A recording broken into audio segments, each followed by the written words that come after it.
What happens when a daughter-in-law becomes a key player in Indian family-run businesses?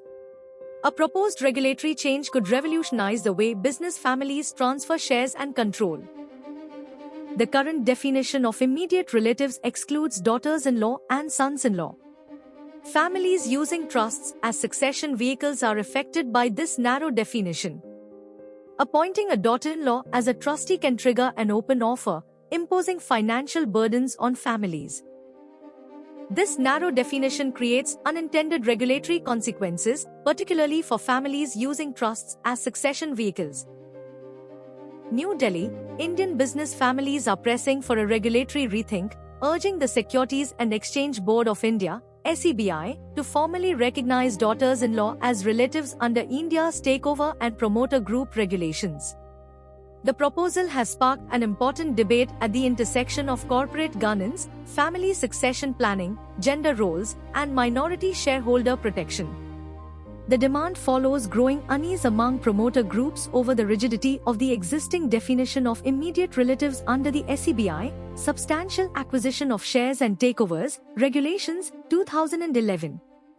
Business families argue that the current framework no longer reflects the realities of modern Indian family-run enterprises, where daughters-in-law often play central roles in ownership structures, trust management, and long-term succession planning.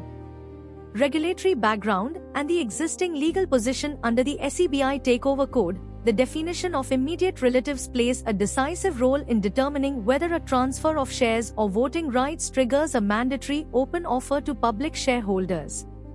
Transfers among recognized relatives enjoy exemptions, allowing promoter families to reorganize shareholding without incurring significant compliance costs or diluting control. At present, the definition includes spouses, parents, siblings, and children. However, daughters-in-law and sons-in-law are excluded. As a result, any transfer of shares or control involving a daughter-in-law is treated as a transfer to a non-relative, even when the transaction is purely intra-family and intended for succession purposes. Legal advisors point out that this narrow definition creates unintended regulatory consequences, particularly for families using trusts as succession vehicles. Family trusts and succession planning under strain over the past decade, Indian promoter families have increasingly relied on private trusts to consolidate shareholdings, ensure smooth intergenerational transfer of control, and avoid fragmentation of ownership. These trusts often hold substantial stakes in listed companies and are structured to take advantage of exemptions available under takeover regulations. However, SEBI currently allows only relatives to act as trustees or beneficiaries in promoter-controlled trusts without triggering takeover obligations. As daughters-in-law are not classified as relatives, families are effectively barred from appointing them as trustees, even when they are actively involved in managing family affairs or safeguarding the interests of minor beneficiaries. This restriction has become particularly problematic in situations involving early succession, widowhood, or the need for female family members to assume fiduciary responsibilities within the family structure. Open offer risks and compliance burdens. If a daughter-in-law is appointed as a trustee or receives shares through a trust or settlement, the transaction may be interpreted as a change in control or acquisition beyond permitted thresholds.